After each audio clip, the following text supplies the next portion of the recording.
tout le monde, j'espère que vous allez bien.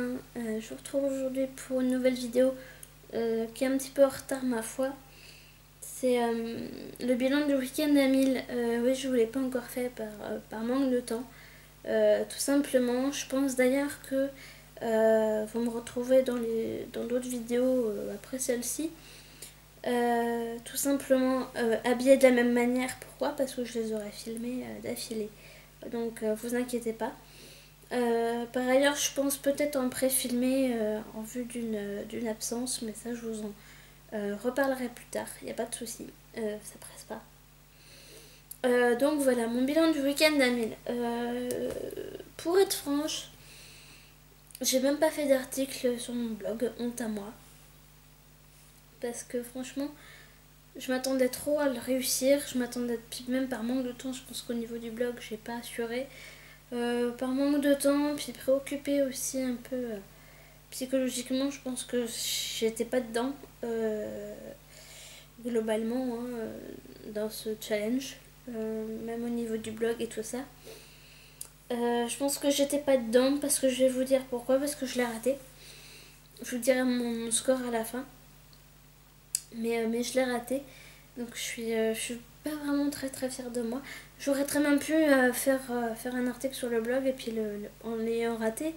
C'est juste que là, voilà, je vois plus trop l'intérêt maintenant.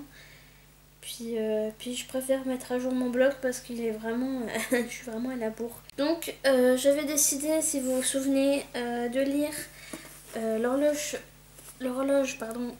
du temps de Jeanette Winterson, édition Albin Michel, collection Louise. Donc, que dire de ce livre? Si vous vous souvenez, c'est un des premiers livres qui m'a été envoyé sur ma box Accebo.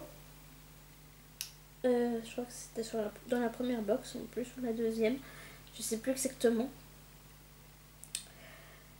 Et j'avais beaucoup aimé la couverture, j'avais beaucoup aimé le synopsis, enfin le résumé derrière, un petit peu ce que ça racontait. Donc, ça raconte en fait une histoire d'une fille qui s'appelle Silver, une orpheline, parce que ses parents sont morts, enfin ou ont disparu, on ne sait pas trop.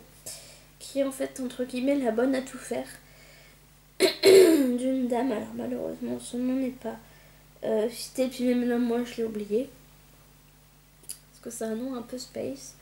Oui, les noms des personnages sont assez spéciaux dans ce roman. Rien que Silver, hein, c'est assez spécial.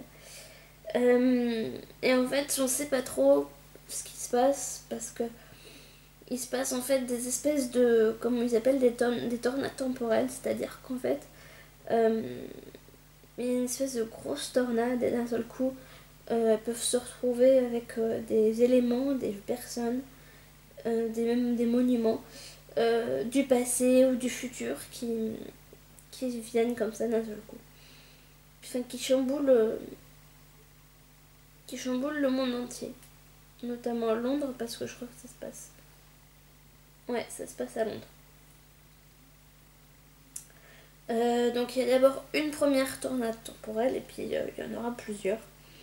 Et en fait Silver est chargé de retrouver en fait un objet qui va mettre fin à tout ce cirque, si on peut dire. Un objet qui s'appelle le garde-temps, si mes souvenirs sont exacts.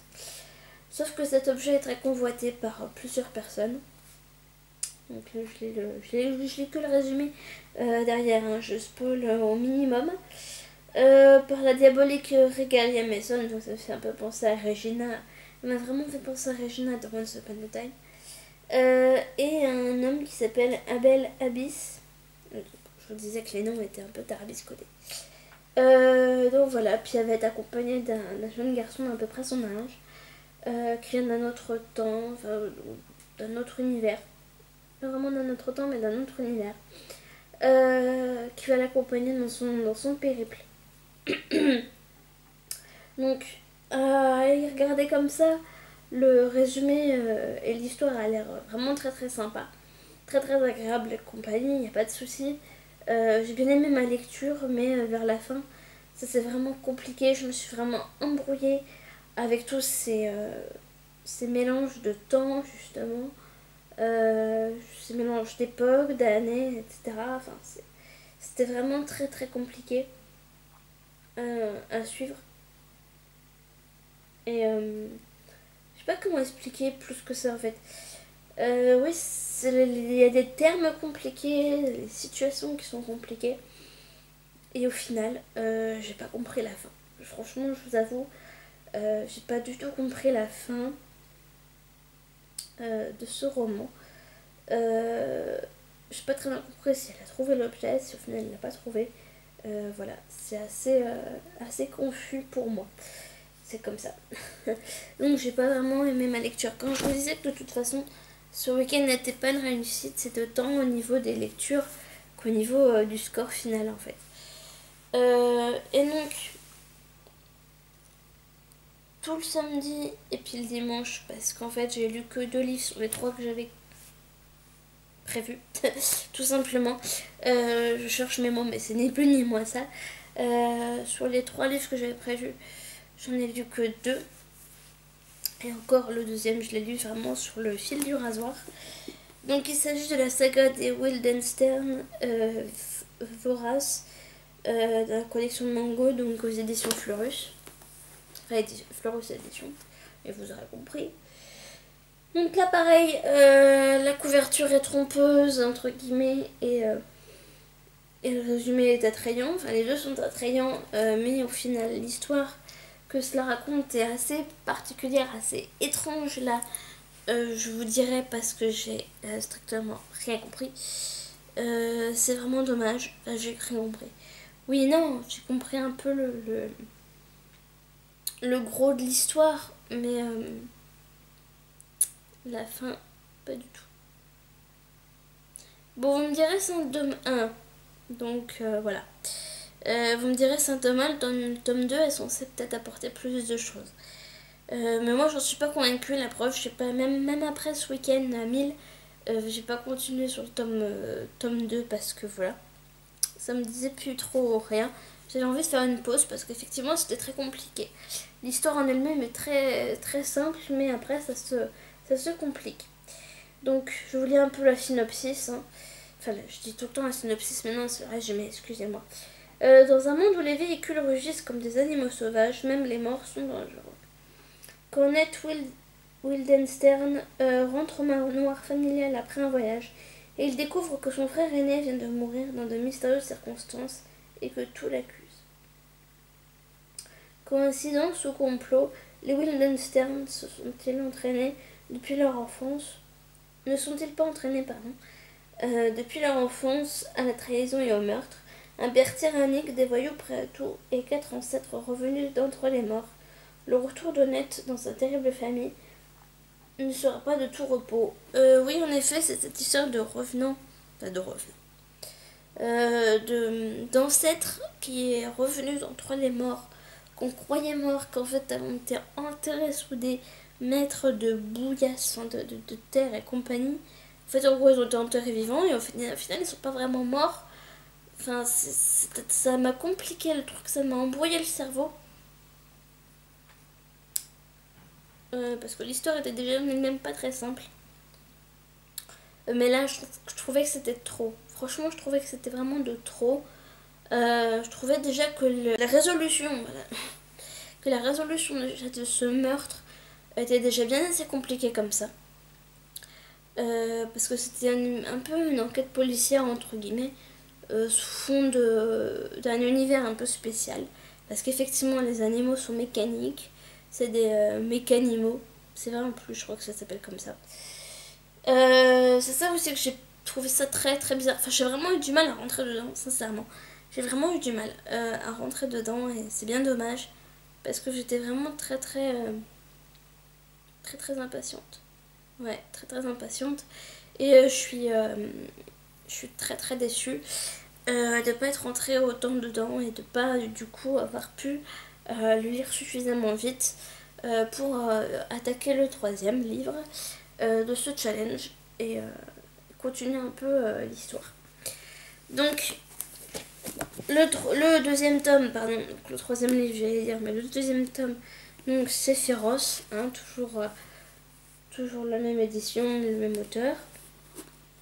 Toujours une couverture magnifique, qui personnellement me plaît en tout cas. Là cette fois-ci en gros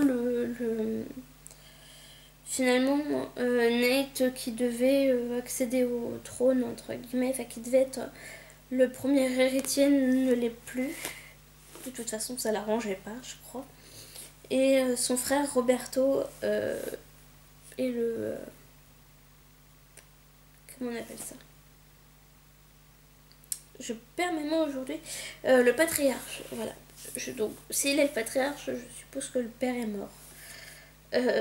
Je suppose que le père est mort. Donc voilà. Je l'ai pas lu celui-là. Et je compte pas le lire tout de suite, franchement, sincèrement. Je pense pas parce que voilà, ça m'attire pas plus que ça. Je sais pas. Peut-être plus tard. Je voudrais quand même persévérer. En plus, je crois que... oh, j'ai oublié son nom. Mais qu'il y a une blogueuse qui m'a dit que effectivement le tome 3 sortait cette année. Enfin, en tout cas, qui était peut-être prévu un tome 3 et qui sortait pas tout de suite. Elle m'avait pas dit elle m'a pas dit de date exacte, mais d'après elle, il y a sûrement un tome 3. Et je l'espère, en tout cas, si j'arrive à un peu plus me plonger dans le tome 2, ça pourra peut-être m'aider à vouloir lire le tome 3, qui sait. On sait pas. Donc, avec tout ça, enfin tout ça, c'est pas beaucoup. En effet, je suis très déçue. Non seulement de l'avoir raté, mais de ne pas avoir apprécié ma lecture. En effet, j'aurais pu changer en cours de route de lecture. J'aurais pu en effet changer mes plans. Mais n'étant pas, étant toute seule chez moi et n'ayant pas à disposition la bibliothèque, enfin la palle en tout cas à portée de main, puis n'ayant pas d'inspiration sur ce que j'allais pouvoir bien choisir, c'était un peu compromis et un peu difficile, j'avoue. Donc c'est bien dommage. Donc avec tout ça, j'ai lu 718 pages. C'est vrai. C'est plus qu'au premier challenge. Enfin, ma première participation. Mais c'est moins que ce que j'aurais cru. Je pensais franchement au moins passer la barre des 800 pages. Enfin, mais bon. Peut-être que si j'avais persévéré sur le tome 2, peut-être. Mais j'étais vraiment... Je crois que j'ai fini sur le fil du rasoir le tome 1. Je l'ai vraiment fini sur le fil du rasoir. Au niveau timing, au niveau de la fin du challenge. Parce qu'en effet, il se terminait, je vous le rappelle, dimanche minuit. Donc voilà, ceux qui veulent impérativement, enfin en tout cas, qui préféreraient un bilan sous forme d'article plutôt que cette vidéo, faites-le moi savoir et puis je me bougerai un petit peu le popotin pour mettre à jour mon blog et effectivement faire un effort sur le fait de faire un article concernant tout le bilan de ce week-end à 1000. Mais bon, je suis pas très en forme en ce moment, vous l'aurez certainement remarqué. Mais ça va s'arranger. Ne vous inquiétez pas, c'est juste que j'ai passé une semaine un peu dure physiquement, etc. Donc c'était pas très facile. Mais ça va passer, vous inquiétez pas. Là il est très tard ce soir, donc je pense peut-être tourner juste après la vidéo concernant les résultats de mon concours. Mais vous l'aurez certainement demain du coup. Je vais vous mettre un petit mot sur la page Facebook et sur le compte Facebook pour vous dire qu'effectivement vous avez jusqu'à demain dans la journée donc j'ai pas d'heure exactement parce que je ne sais pas à quelle heure sera mis en ligne la vidéo et à quelle heure je déciderai de trancher. Quand je l'aurai décidé, je pense que je le publierai sur tout ça sur Facebook, etc., sur Twitter aussi notamment. Si je publie plus de photos pour l'instant sur Instagram, c'est tout simplement parce que j'ai un souci avec mon téléphone portable. Je sais pas ce qui se passe au moment de recadrer la vidéo, de recadrer la photo. Il veut pas me l'afficher, il veut pas m'afficher la photo, je peux pas la redimensionner comme je veux, je peux rien faire. Je peux sélectionner la photo, mais au moment de la sélectionner, ça ne l'affiche pas. Donc dites-moi si vous ça vous fait le même souci en ce moment ou pas. Ou si c'est vraiment mon iPhone qui débloque. Ce serait vraiment bête parce que voilà. J'adore vraiment Instagram. En plus, j'avais plein de trucs à vous mettre. Donc voilà. J'ai pas de lecture en ce moment. Je vais peut-être essayer de voir, de me bouger les fesses, comme je vous ai dit tout à l'heure, pour mettre à jour mon blog. Et faire une lecture commune avec Mailin Books. J'ai un problème, je vous dis avec les S. Donc Sarah M. James, hein, pour ceux qui la connaissent sur YouTube. Je vais voir avec elle pour faire une lecture commune, lire Les 100 de Cass Morgan. Je vais voir avec elle tout ça, tout ça. Et puis bah, je vous tiens au courant de toute façon. Voilà, bah écoutez, désolée pour cette vidéo vraiment brouillon. Je suis fatiguée, etc. Puis il y a eu un orage et compagnie. J'étais censée aller au cinéma ce soir. J'y suis allée pour rien. Du coup, parce qu'il a plu. Donc je suis un peu dégoûtée. Parce qu'en plus, j'aurais pu vous faire une vidéo concernant ce film. J'étais très impatiente de la faire. Mais je verrai demain soir si j'y vais. Si on remet ça demain soir. Donc peut-être que vous aurez une vidéo au final, je sais pas. Voilà, bah écoutez, je vous fais d'énormes bisous. Prenez soin de vous, lisez beaucoup.